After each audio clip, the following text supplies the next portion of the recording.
Hello everyone, this is Saqib Litoria. Welcome back to our channel Navigate Institute. और आज की video में आपके लिए एक इंपॉर्टेंट न्यूज लेके आया हूं। बहुत खुश हो जाओगे न्यूज को सुन के। एमपीपीएससी के द्वारा एक नई भर्ती परीक्षा का एडवर्टाइजमेंट रिलीज किया गया है। और आप लोगों को बता दूं, ये जो भर्ती परीक्षा होने वाली है ये इंजीनियरिंग स्टूडेंट्स के लिए आपकी है। तो आइए देखते हैं कि किस विभाग में इंजीनियरिंग स्टूडेंट्स के लिए इस भर्ती परीक्षा का एडवर्टाइजमेंट रिलीज किया गया है। जैसा कि आप बोर्ड पर देख पा रहे होंगे, मध्य प्रदेश लोक सेवा आयोग के द्वारा यह रिक्रूटमेंट आपकी की जा रही है। किस विभाग में? मध्य प्रदेश शासन के तकनीकी शिक्षा, कौशल विकास एवं रोजगार विभाग, मतलब एजुकेशन सेक्टर में। ठीक है, आपका यहां पे आया हुआ है। 13/3/2023 को यह एडवर्टाइजमेंट आपका रिलीज किया गया है। ठीक है, और यहां पे आप देख रहे होंगे राइट हैंड साइड पे आवेदन करने की अंतिम तिथि लिखी हुई है 2/5/2023 दोपहर 12 बजे तक। इसको अपन आगे समझेंगे। क्लियर? आप यहां पे महत्वपूर्ण निर्देश में देखोगे, क्लियर, आप यहां महत्वपूर्ण निर्देश में देखोगे तो कौन कौन से पदों पर भर्ती परीक्षा की जा रही है आप देखना है। यहां पे प्राचार्य प्रथम श्रेणी, क्लियर, पहला जो आपका इन्होंने बोला पद का नाम जो है आपका प्राचार्य प्रथम श्रेणी। और इसमें शैक्षणिक योग्यता जो आपसे मांगी है वो क्या मांगी है? किसी मान्यता प्राप्त विश्वविद्यालय से इंजीनियरिंग में उपाधि। क्लियर? मतलब डिग्री होनी चाहिए आपकी इंजीनियरिंग में, किसी मान्यता प्राप्त विश्वविद्यालय या मंडल या बोर्ड से इंजीनियरिंग में डिप्लोमा, मतलब डिग्री और डिप्लोमा दोनों ही एलिजिबल है। साथ ही याद रखना है कि ये जो प्राचार्य प्रथम श्रेणी का पद है इसमें अनुभव इन्होंने मांगा है। क्लियर? क्या मांगा है? किसी तकनीकी शिक्षा या शासकीय अर्धशासकीय संगठन, निर्माण कार्य विभागों या भारत सरकार द्वारा यथा परिभाषित बृहद एवं मध्यम उद्योगों में कार्य करने का व्यवहारिक अनुभव। उपाधि धारक के लिए 2 वर्ष, अगर आपके पास डिग्री है तो 2 वर्ष का अनुभव, और अगर आपके पास डिप्लोमा है तो आपके पास 7 वर्ष का अनुभव होना चाहिए। क्लियर? किस पद के लिए? प्राचार्य प्रथम श्रेणी के लिए। ठीक है, इसके बाद आगे बढ़ते हैं। तो आगे जो सेकंड आपका पद है वो है आपका उप संचालक। क्लियर? कौन सा पद है आपका? उप संचालक। और उप संचालक में भी आपको इंजीनियरिंग की उपाधि और डिप्लोमा इंजीनियरिंग में दोनों ही एलिजिबल है। लेकिन इन्होंने यहां पे अनुभव की जो बात की है, सेम अनुभव यहां पे भी बोला गया है कि अगर आपके पास उपाधि मतलब डिग्री है तो 2 वर्ष का अनुभव, और अगर आपके पास डिप्लोमा है तो 7 वर्ष का अनुभव। क्लियर? तो उप संचालक में भी आपका अनुभव मांगा गया है और इंजीनियरिंग की उपाधि आपसे मांगी गई है, डिप्लोमा मांगा गया है। क्लियर? अब यहां पे देखो आप, अगला जो पद है वो है प्राचार्य द्वितीय श्रेणी। द्वितीय श्रेणी के प्राचार्य के लिए भी इन्होंने जो आपसे एजुकेशन क्वालिफिकेशन की बात कर रहा हूं वो इंजीनियरिंग की उपाधि है आपकी, वो इंजीनियरिंग में ही आपसे क्या मांगा जा रहा है? डिप्लोमा मांगा जा रहा है। यहां पे अनुभव की अगर मैं बात करूं तो यहां पे अनुभव आपका क्या हो गया? डिप्लोमा धारक के लिए किसी मान्यता प्राप्त तकनीकी शिक्षा प्रशिक्षण संस्थानों या किसी शासकीय अर्धशासकीय संगठन, निर्माण कार्य विभागों या भारत सरकार द्वारा यथा परिभाषित बृहद एवं मध्यम उद्योगों में कार्य करने का 5 वर्ष का व्यवहारिक अनुभव। मतलब देखो आप यहां पे जो प्राचार्य द्वितीय श्रेणी वाली आपकी पोस्ट है, अगर इसमें आपके पास इंजीनियरिंग में उपाधि है, डिग्री है आपके पास इंजीनियरिंग की, तो आपको यहां पे अनुभव नहीं चाहिए। लेकिन अगर आपके पास डिप्लोमा है तो 5 वर्ष का अनुभव यहां पे बोला गया है। मतलब ये प्राचार्य द्वितीय श्रेणी का जो पद आपका है, इस पद के लिए इंजीनियरिंग की उपाधि मतलब इंजीनियरिंग की डिग्री वाले स्टूडेंटों को अनुभव नहीं मांगा गया है। और अनुभव यहां पे किसको मांगा गया है? डिप्लोमा अगर आपके पास है, आपने डिप्लोमा किया हुआ है तो 5 वर्ष का अनुभव आपके पास यहां होना चाहिए। क्लियर? चलो नेक्स्ट पद पर आते हैं। नेक्स्ट पद जो आपका यहां पे आता है वो इन्होंने बोला है सहायक संचालक तकनीकी। और सहायक संचालक तकनीकी में शैक्षणिक योग्यता जो आपकी है वो इंजीनियरिंग में उपाधि या फिर इंजीनियरिंग में डिप्लोमा इन्होंने बोला है। अब यहां पे आप देखो, डिप्लोमा धारक के लिए किसी मान्यता प्राप्त तकनीकी शिक्षा प्रशिक्षण संस्थानों या फिर किसी शासकीय अर्ध शासकीय संगठन निर्माण कार्य विभागों या भारत सरकार द्वारा यथा परिभाषित बृहद एवं मध्यम उद्योगों में कार्य करने का 5 वर्ष का व्यवहारिक अनुभव।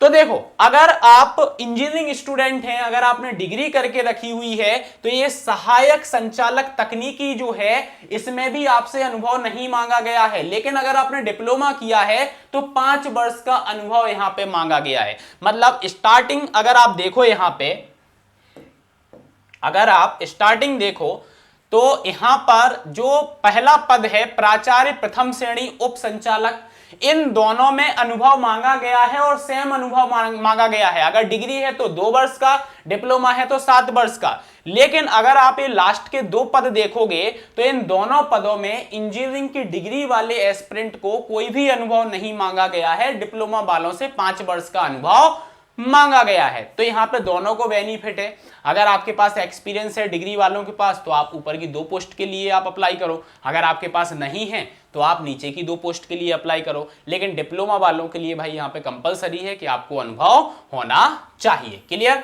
नेक्स्ट अगर आते हैं तो आवेदन पत्र की अपन यहां पे बात करते हैं। सेकंड में इन्होंने बोला है आवेदन पत्र आपके ऑनलाइन स्वीकार किए जाएंगे, मतलब ऑनलाइन आपको फॉर्म फिल करना है। और आवेदन पत्र जो आपके हैं वो 3 अप्रैल 2023 से स्टार्ट होंगे और आप 2/5/2023 दोपहर 12 बजे तक आप MPPSC की जो ऑफिशियल वेबसाइट है mpionline.gov.in या फिर mppsc.mp.gov.in पर भर सकते हैं। क्लियर। तो आपको डेट याद रखना है, 3 अप्रैल से आपके स्टार्ट हो रहे हैं और 2 मई तक आप क्या कर सकते हो, फिल कर सकते हो फॉर्म को। ठीक है,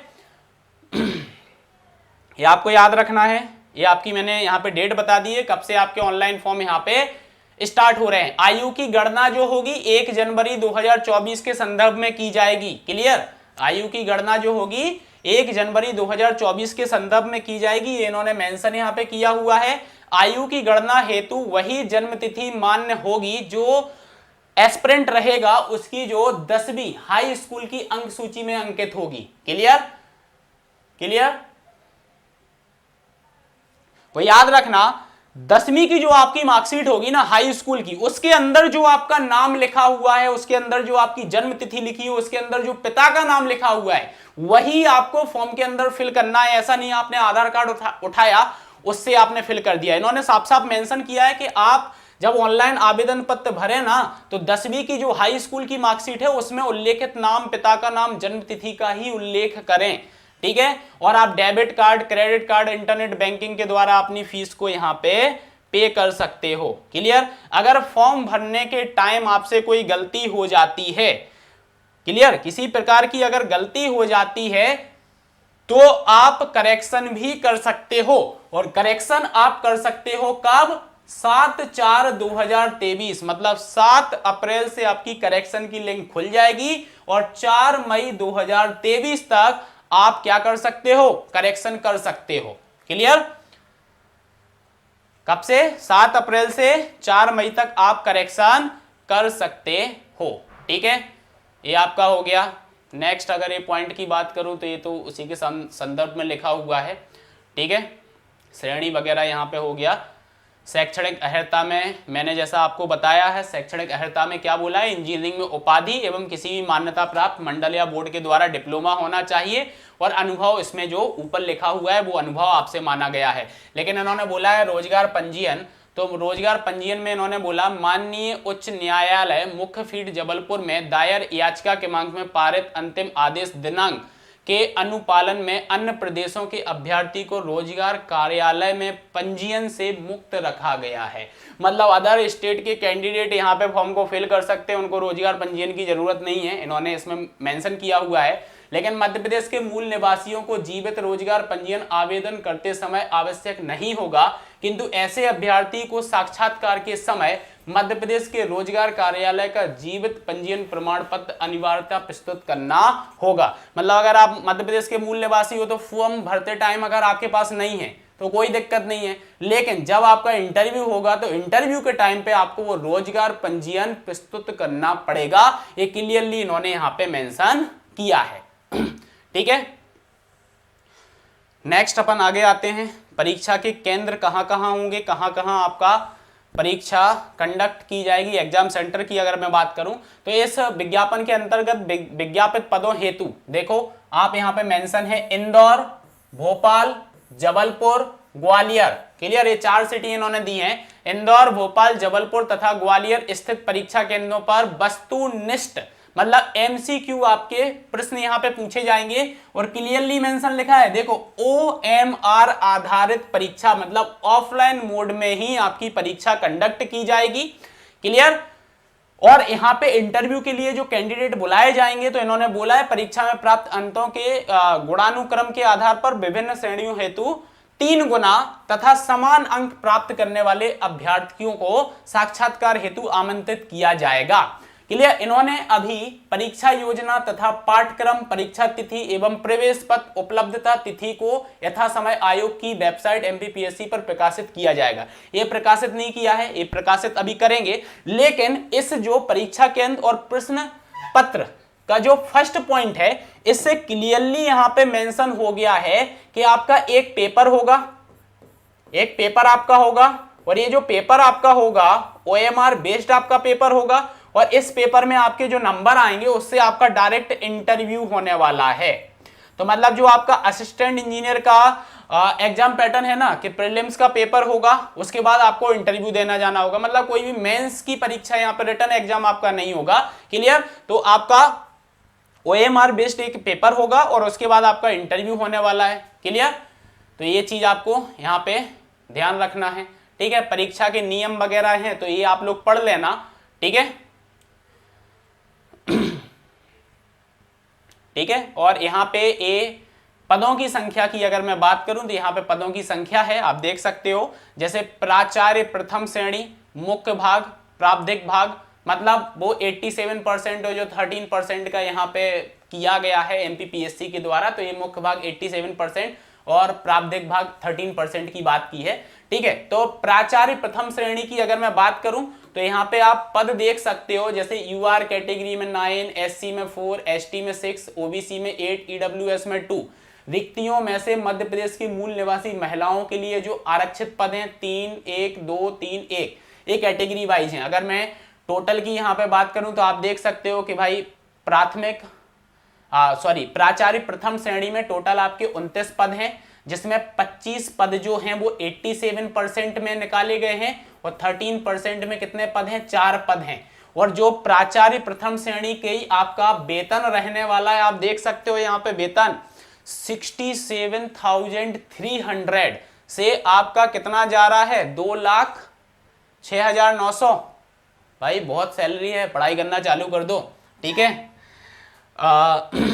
ठीक है, नेक्स्ट यहाँ पे देखो आप दूसरा अगर मैं बात करूं तो उप संचालक की अगर मैं बात करूं तो उप संचालक में कुल 8 पद आपके हैं। ठीक है, 7 आपके 87% श्रेणी में और एक आपका 13% श्रेणी में, और इसका भी जो वेतनमान है वो सेम है प्राचार्य प्रथम श्रेणी के जितना ही। क्लियर, अब नेक्स्ट यहाँ पे प्राचार्य द्वितीय श्रेणी को देखो तो प्राचार्य द्वितीय श्रेणी और आपकी यही वो श्रेणी है जिसमें इंजीनियरिंग कैंडिडेट के लिए अनुभव नहीं मांगा गया है, जिनके पास डिग्री है। और पद भी देखो आप यहाँ पे 96 पद आपके पास हैं। ठीक है, मुख्य भाग में 83 और आपका प्रावधिक भाग में कितना 13 लोगों का यहाँ पे सिलेक्शन होगा। इसकी भी सैलरी कम नहीं है। ठीक है, इसकी भी सैलरी 56,100 से 1,00,000 आपकी 77,500 इतनी सैलरी आपकी है, इतनी सैलरी आपकी जाएगी। ये वेतनमान आपको जो बताया जा रहा है प्राचार्य द्वितीय श्रेणी। क्लियर, नेक्स्ट सहायक संचालक तकनीकी के अगर पदों की बात की जाए तो कुल 48 पद आपके यहां पर हैं और जिसमें 42 पद आपके 87% के लिए हैं और 6 आपका जो यहां पर है वो 13% श्रेणी के लिए हैं। इसका जो वेतनमान है वो सेम है आपका प्राचार्य द्वितीय श्रेणी की पद के बराबर ही है। क्लियर, तो यहाँ पे जो डिटेलिंग में यहाँ पे आपकी वैकेंसी लिखी हुई है कि किस कैटेगरी में कितने पद हैं।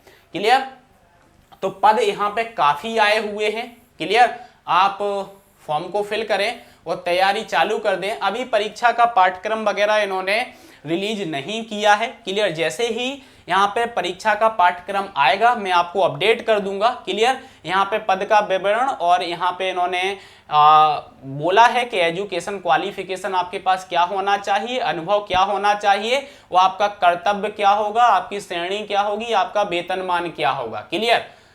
कर्तव्य मतलब कि संस्थाओं के लिए आवश्यक धनराशि की स्वीकृति, बजट अनुसार आहरण एवं संवितरण, संस्थाओं का प्रशासन, मतलब उनके कर्तव्य मतलब क्या करेंगे, क्या काम रहेगा उनका, क्लियर। पद का नाम उप संचालक, इसका भी यहाँ पे मेंशन किया गया है, क्लियर। तो एक बार आप ये मैं टेलीग्राम पे शेयर कर दूंगा, तो आप वहां से देख लेना। नेविगेट इंस्टीट्यूट का जो टेलीग्राम चैनल है उस पर ये मैं शेयर कर रहा हूँ, उस पर आप देख लेना, या फिर ऑफिशियल वेबसाइट से भी आप इसको डाउनलोड कर सकते हो, वहां से भी देख सकते हो, क्लियर। यहाँ पे आयु सीमा का भी यहाँ पे लिखा हुआ है, तो आयु सीमा भी आप यहाँ पर देख लेना, क्लियर। तो आप लोगों के लिए बहुत अच्छी अपॉर्चुनिटी आ गई है। जिन लोगों को लग रहा था, जो इंजीनियरिंग स्टूडेंट हैं, बहुत सारों को लग रहा था ना कि सर जो वैकेंसी है वो बहुत कम आई है, हमारे असिस्टेंट इंजीनियर का जो पोस्ट आया हुआ है उसके अंदर, तो उसके साथ साथ आपके पास एक और अपॉर्चुनिटी आ चुकी है। जो कैंडिडेट टीचिंग में जाना चाहते हैं, क्लियर, मतलब तकनीकी विभाग में, जरूरी नहीं टीचिंग, उन्होंने कर्तव्य लिखे हुए हैं, बहुत सारी चीजें वहां पे मेंशन है। तो आप लोगों के लिए एक और ये अपॉर्चुनिटी आई है, तो आप इस अपॉर्चुनिटी को, ठीक है, सीरियसली लें, पढ़ाई स्टार्ट कर दें, प्रिपरेशन बहुत जल्दी स्टार्ट कर दो, क्लियर। क्योंकि आपका अगर नोटिफिकेशन आया है तो एग्जाम तो होना ही है आपकी, क्लियर। जितना टाइम आप वेस्ट करोगे, आप सोचोगे जब फॉर्म आ जाएंगे फॉर्म फिल करेंगे, उसके बाद जब डेट आएगी हम पढ़ना स्टार्ट करेंगे, तो ऐसा नहीं है। आप आज से ही पढ़ना स्टार्ट कर दो, क्योंकि एक ही तो आप प्रिपरेशन कर ही रहे थे, ठीक है। अगर और डिटेल में आप जानकारी चाहते हो तो डिस्क्रिप्शन में नंबर दिया है, उस नंबर पर आप कॉल करके और इन्फॉर्मेशन ले सकते हो इस नोटिफिकेशन के रिगार्डिंग। साथ ही साथ आपको बता दूं कि इस वैकेंसी के लिए ही बहुत ही जल्दी ऑनलाइन और ऑफलाइन आप लोगों के लिए बैच स्टार्ट करूंगा, तो उसका भी आपको नोटिफिकेशन मिल जाएगा, कम्युनिटी पोस्ट में आ जाएगा कि कब से बैच स्टार्ट हो रहा है। और डिस्क्रिप्शन में नंबर दिया गया है, आप उस पर भी कॉल कर सकते हो कंटेंट के रिगार्डिंग, टेस्ट सीरीज के रिगार्डिंग। तो जो भी इंफॉर्मेशन आपको चाहिए उस नंबर पर कॉल करके आप ले सकते हैं। Thank you.